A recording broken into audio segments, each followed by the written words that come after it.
আজকের এই যে ভিডিওটা দেখতেছেন এটা বেসিক্যালি একটা হেল্প ভিডিও, মানে I am asking for help. এটা হচ্ছে কি একটা সিকিউ। সিকিউটা হচ্ছে গিয়া ক্লাস 9-10 যে বিজ্ঞান বই আছে ফর আর্টস কমার্স ওদের জন্য চ্যাপ্টার 1-এ একটা আছে এরকম। এটা হচ্ছে গিয়া ফুড পিরামিড, হ্যাঁ। এবং সেখানে এই যে প্রশ্নটা যে আছে, খাদ্য পিরামিডের খাদ্যগুলোর মধ্যে এর অবস্থান সবার উপরে হওয়ার কারণ ব্যাখ্যা করো। তো এইখানে ওরা যে উত্তরটা দিছে বাংলাদেশের একটা বেস্ট দুইটা গাইড বই পাবলিকেশনস কোম্পানির মধ্যে দুইজনই প্রায় সেম উত্তর দিছে। তো উত্তরটা আমার কাছে সঠিক মনে হয় নাই, এবং আমি নিজে একটা উত্তর লিখছি। তো ওদের উত্তরটা সঠিক বা ভুল কিনা বা আমারটা সঠিক হয়েছে কিনা এটা আপনারা যারা শিক্ষিত সম্প্রদায় আছেন এরকম সবার কাছে না, 2-4 জন মোটামুটি 2-4-5 জন মতামত দিলেই হবে আর কি। ঠিক আছে, যেহেতু আমি একটু কনফিউজড আর কি। তো এখানে দেখেন ওরা কি উল্লেখ করছে উত্তরটাতে। বলছে উদ্দীপকে উল্লেখিত পিরামিডের খাদ্যগুলোর মধ্যে এ অর্থাৎ দুধ হলো ফ্যাট বা চর্বি জাতীয় খাদ্য, আর এটাকে সবার উপরে রাখার কারণ ব্যাখ্যা করা হলো। ফার্স্ট অফ অল এই যে এটা যে ফুড পিরামিড সেটা, এবং ফুড পিরামিড বলতে যে আরও কিছু একটা আছে যেটাকে মনে হয় এখন রিসেন্টলি বা লেটলি মাই প্লেট বলে।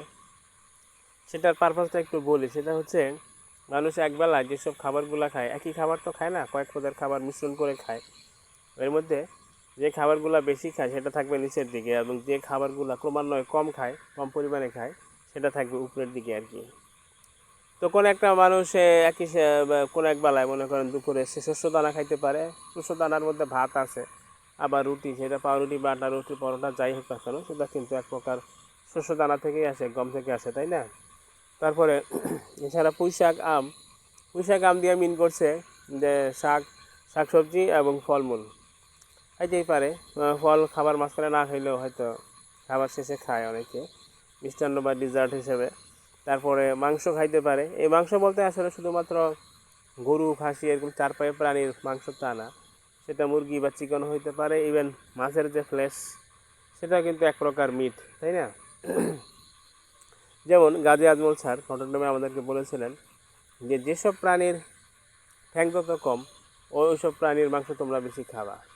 যেমন গরুর চেয়ে মুরগির মাংস ভালো, মুরগির চেয়ে মাছের মাংস ভালো, এরকম বলছিলেন। তো সেই অর্থে মাংস আর কি। এবং দুধের পরিমাণ এখন হয়েছে কি যে বাংলাদেশ তো আর পাকিস্তান না বা সেই মঙ্গোলিয়া না যে মাংসে মানে অনেক খেতে পারবে এরকম। বাংলাদেশ বা ইন্ডিয়া কিন্তু এই দুইটা কান্ট্রিতে মাংস আমরা সবচেয়ে অনেক কম খাই অন্যান্য দেশের তুলনায় আর কি।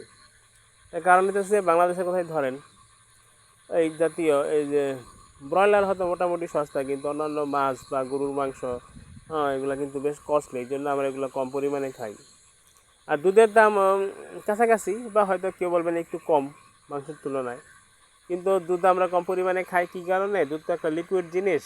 এই লিকুইড জিনিসটা আবার অনেকে পেটে সহ্য হয় না আর কি, ল্যাকটোজেন টলারেন্ট না আর কি।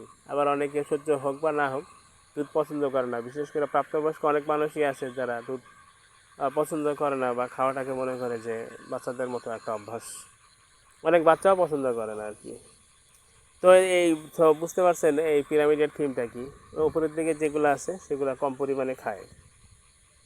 এখন ওরা যে শুরু করলো, ওরা বললো যে দুধ নাকি ফ্যাট বা চর্বি জাতীয় খাদ্য।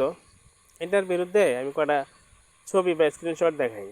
এই টেক্সট বইয়ে দেখেন, হ্যাঁ, দুধ আসলে সুষম খাদ্য। দুধের মধ্যে প্রায় সবগুলা খাদ্য উপাদান আছে আর কি। যেমন প্রোটিন আছে, আমিষ 2 প্রকার, প্রাণীজ এবং উদ্ভিজ্জ আমিষ, এবং এই যে বলছে যে দুধ হচ্ছে প্রাণীজ আমিষ। তারপরে আছে কি ভিটামিন। এই দুধের মধ্যে দেখেন ভিটামিন এ, গরুর দুধের মধ্যে ভিটামিন এ আছে বলতেছে। তারপর ভিটামিন ডিও আছে, একটু পরে দেখাবো। খনিজ দুধের মধ্যে দেখেন খনিজ পদার্থ বিভিন্ন রকম মিনারেল আছে এবং পানিও আছে। স্নেহ পদার্থটা একটু পরে দেখাই। এই যে শর্করা আছে দুধের মধ্যে, কি জানি বলে, এই যে প্রাণীজ উৎস ল্যাকটোজ বা দুধ শর্করা। বাচ্চাদেরকে যে ল্যাকটোজেন খাওয়ায় দুধ, নবজাতক বাচ্চাদেরকে অনেক সময়, নবজাতক অথবা 6 মাস, 1 বছর, 1.5 বছর, 2 বছর, ওই ল্যাকটোজেন মানে এখান থেকে স্পষ্ট যে ওই ল্যাকটোজেনের মেন পারপাস হইতেছে গিয়ে শর্করা সাপ্লাই করা বাচ্চাদেরকে, অর্থাৎ শর্করা ছাড়া তার শরীরে শক্তি আসবে কই থেকে, তাই না? তো দেখেন সবই আছে, ভিটামিন ডিটাও দেখাই যে ভিটামিন ডি এর ব্যাপারে এখানে বলছে। হ্যাঁ, ভিটামিন ডি দুধের মধ্যে আছে আর কি। কিন্তু যে জিনিসটার কথা সরাসরি উল্লেখ নাই সেটা হচ্ছে স্নেহ পদার্থ। এই স্নেহ পদার্থের এখানে দেখেন, এটা যদি আপনি ডাউনলোড করতে পারেন এনসিটিভি টেক্সট বই বিজ্ঞান আর্টস কমার্সের জন্য,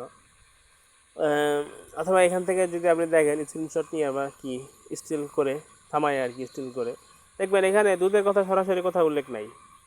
যদি থাকে তাহলে একটু উল্লেখ বলে দিয়েন যে কোথায় দেখতে পাইছেন। হইতে পারে মানুষ ভুল করে না। তবে মাখন ঘি এসবের কথা বলা আছে এবং এগুলো ডেফিনেটলি দুধ থেকে আসে। সো আমি অস্বীকার করতেছি না যে দুধে ফ্যাট বা চর্বি স্নেহ পদার্থ নয়, আছে, কিন্তু দুধে সবই আছে। দুধ একটা আইডিয়াল খাদ্য আর কি। এই জন্য আপনি দেখবেন যে অনেক সময় দুধ খাইয়ে কিন্তু দীর্ঘদিন বেঁচে থাকা সম্ভব আর কি। দুধে অবশ্যই নাই, ভিটামিন সি নাই, বি নাই, আমি স্বীকার করি। হ্যাঁ, ভিটামিন বি এর জন্য দেখি সেটা চাল মাল এগুলো কিছু ধরেন খাইলেন, আর ভিটামিন সি এর জন্য লেবু টেবু অথবা এই জাতীয় সাইট্রাস দিয়ে একটা ফল খাইলে সাথে যদি দুধ খান, মানে গ্যাপ দিয়ে একই সাথে না, আমার মনে হয় যে সবগুলা খাদ্য উপাদানই আপনি পেয়ে গেলেন। তো তাইলে যদি সবগুলা যদি উপাদানই থাকে সেই দুধের মধ্যে, তাহলে এখানে কেন বললো? এবং এটাও দেখেন, এটা অনেক বললাম টপ 2 এর মধ্যে দ্বিতীয়টা। এখানে ইয়াটা দেখেন, এটাও শুরু করছে এইভাবে, উদ্দীপকের চিত্রে এই চিহ্নিত খাদ্য উপাদানটি হলো স্নেহ বা চর্বি জাতীয় খাদ্য। আদর্শ খাদ্য পিরামিডে এই জাতীয় খাদ্যের অবস্থান সবার উপরে এবং সবচেয়ে ছোট অংশে রাখা হয়েছে। আসলে হয়েছে কি, আমি ওদের বইটা খুলে দেখছি, যে বইটা আমি চাইছিলাম একটু ডাউনলোড করতে, কিন্তু সরকারি এনসিটিভি ওয়েবসাইটে গিয়ে দেখেছি থেমে গেছে। হ্যাঁ, ফ্রিজ হয়ে গেছে আর কি, কিছুতেই পারলাম না ডাউনলোড করতে। সেটা দেখাতে পারলে আমি বুঝতে পারতেন বা ওটা খুলে, যে ওইখানে একটা উদাহরণ, যেমন এটা তো একটা অনুশীলনী। হ্যাঁ, এখানে ওর ভিতরে একটা উদাহরণ দেওয়া আছে যেখানে এরকম একটা ফুড পিরামিড দেখাইছে এবং সবচেয়ে উপরে ফ্যাট জাতীয় খাবার আছে, সেটা দুধ না, অন্য কিছু, মাখন বা পনির এই জাতীয় কিছু আর কি। এবং ওগুলো দেখলেই বোঝা যায় ওটা পিওরলি মেনলি ফ্যাট জাতীয় খাদ্য আর কি। এখন ওটা যে যে উদাহরণ দেখাইছে, এখন ওই যে তাদের যে প্রি অকিউপাইড মাইন্ড বা কি বলবো, যে আউট অফ দ্য বক্স চিন্তা করতে পারে না এমন একটা অবস্থা, তারা ধরে নিয়েছে যে এখানে দুধকে দেখাইতে হবে স্নেহ জাতীয় খাদ্য হিসেবে। বুঝছেন? তো আই হোপ এই একটা পয়েন্ট। দ্বিতীয়, চলেন দেখি আর কোন কোন দিকে কী বলতেছে। বলতেছে যে মানে কনসার্ন হইতেছে পরিমাণে কম কেন, সবার উপরে কেন? তো পরিমাণে কী জন্য কম, ওরা বলতেছে এটা তো কিন্তু চর্বি জাতীয় খাদ্য, বেশি খাইলে তো ভারী হয়ে যাবে।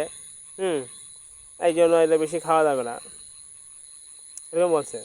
অতিরিক্ত স্নেহ পদার্থ গ্রহণ করলে শরীরে মেদ বা চর্বি জমে, যা শরীরকে স্থূল করে তোলে এবং নানা রোগের সৃষ্টি করে। তাই স্বাস্থ্য ঠিক রাখার জন্য পিরামিডের নির্দেশিকা অনুযায়ী স্নেহজাতীয় খাবার সবচেয়ে কম খাওয়া উচিত। এ কারণেই খাদ্য পিরামিডের চূড়ায়। আর অন্যটা দেখি, এখানে মনে হয় তাই বলছে আর কি, যে এই পিরামিডে স্নেহ বা ফ্যাট জাতীয় খাদ্যগুলোকে সর্বোচ্চ স্তরে রাখা হয়েছে একটা বিশেষ কারণে। ফ্যাট শরীরকে শক্তি দিলেও এর প্রয়োজনের পরিমাণ খুবই সীমিত। প্রয়োজনের পরিমাণ বেশি ফ্যাট গ্রহণ করলে শরীরে অতিরিক্ত ক্যালোরি জমে স্থূলতা, উচ্চ রক্তচাপ। সো মোটামুটি সেম অ্যান্সার আর কি। এবার আমি যে অ্যান্সারটা লিখছি সেটা একটু দেখাই, তাহলে হয়তো আপনারা বুঝতে পারবেন যে আসলে কেন এটা ভুল। অথবা যদি আমার অ্যান্সারটা ভুল হয়ে থাকে তো সেটা বলতে পারেন যে ভাইয়া আপনার এই জায়গায় ভুল হয়েছে আর কি। সেজন্যই তো এই ভিডিও, এই জিনিসটা মানে আপনাদের সামনে তুলে ধরলাম আর কি। প্রদত্ত আমার হাতে লেখা একটু অত ভালো না, প্লিজ পার্ডন দিস। আমি চাইছিলাম একটু চ্যাটজিপিটিতে এটা দিয়ে অটোমেটিক কম্পোজ করাইতে, সময় হয়নি। প্রদত্ত খাদ্য পিরামিডের খাদ্যগুলোর মধ্যে এ হলো দুধ, যা সাধারণত নিচের খাদ্যগুলোর তুলনায় কি অর্থাৎ শস্যদানা, পুঁইশাক, আম এসব ফল এবং মাংসের চেয়ে কম পরিমাণে খাওয়া হয়, তাই না? মাংস বলতে গরু, মুরগি, মাছ এগুলোর গোস্তকে বোঝায়। দুধ এদের মতোই দামি খাবার। মেবি আরও ফ্র্যাঙ্কলি বলতে গেলে দুধ কম্পারেটিভলি, হয় এদের মতোই খাবার আর কি, দামি খাবার। তবে সবাই দুধ খেয়ে হজম করতে পারে না, আবার অনেকে দুধ পছন্দ করে না। ওই যে ল্যাকটোজেন টলারেন্স বা ইনটলারেন্ট এই নামে কিছু ওয়ার্ড আছে আর কি। আমি আগে ল্যাকটোজেন ইনটলারেন্ট ছিলাম, কিন্তু সম্প্রতি আমি টলারেন্ট হয়েছি মোটামুটি, এবং দুধ আমার খুব ফেভারিট একটা খাবার। অবশ্য ফ্রেশ দুধ খাওয়া হয় না ওইরকম, পাউডার দুধই খাওয়া হয় বেশি আর কি। যাই হোক, তবে সবাই দুধ খেয়ে হজম করতে পারে না, আবার অনেকে দুধ পছন্দ করে না। এই কারণেই ঘরে মাংসের চেয়ে দুধ কম খাওয়া হয়। প্রদত্ত 4 প্রকার খাবারের মধ্যে সবচেয়ে কম খাওয়া হয় বলে খাদ্য পিরামিডটিতে দুধের অবস্থান সবার উপরে। এছাড়া আরেকটি কারণ হলো, যে কারণে দুধকে সকল খাদ্যের উপরে স্থান দেওয়া উচিত, তা হলো দুধে সব ধরনের খাদ্য উপাদান রয়েছে, অর্থাৎ দুধে রয়েছে শর্করা বা ল্যাকটোজ, আমিষ, স্নেহ বা চর্বি, ভিটামিন এ ও ডি, খনিজ, লবণ ও পানি, যেমনটি আপনাদেরকে দেখাইলাম। I was little bit. এই কারণে দুধকে আদর্শ বা সর্বোত্তম খাদ্য বলা হয়। যে ব্যক্তি দুধ খেয়ে হজম করতে পারেন, তিনি চাইলে বছরের পর বছর কেবল দুধ খেয়েই জীবন ধারণ করতে পারবেন। এটা কিন্তু ফ্যাক্ট। তো যাই হোক, এই উত্তরটা কেমন হইলো, মেবি পারফেক্ট হয় নাই, তারপরও ওদের যে উত্তর, বাংলাদেশের লিডিং গাইডবুক পাবলিকেশনস, তাদের আপনারা জানেন অলরেডি, হয়তো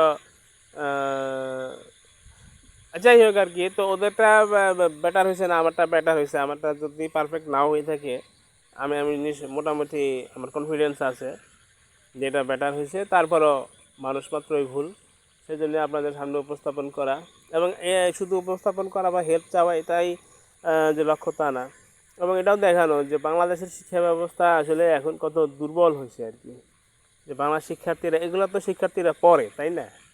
এবং দুজনই ভুল দেওয়া রাখছে, তার মানে শিক্ষার্থীরা ভুল শিখতেছে আর কি। দুধকে তারা ধরে নিচ্ছে পিওর ফ্যাট জাতীয় খাদ্য, দুধের সাথে যে আমিষ, শর্করা, খনিজ লবণ, ভিটামিন এ, ডি, পানি, এগুলোর যে অ্যাসোসিয়েশন আছে বা সম্পৃক্ততা আছে তারা জানেই না আর কি, বা তারা লিখতেছেই ওইভাবে। ঠিক আছে, থ্যাংক ইউ। সম্ভব হলে কমেন্টে জানাবেন যেটা আমি জানতে চেয়েছি। ভালো থাকবেন, হ্যাভ এ গুড ডে।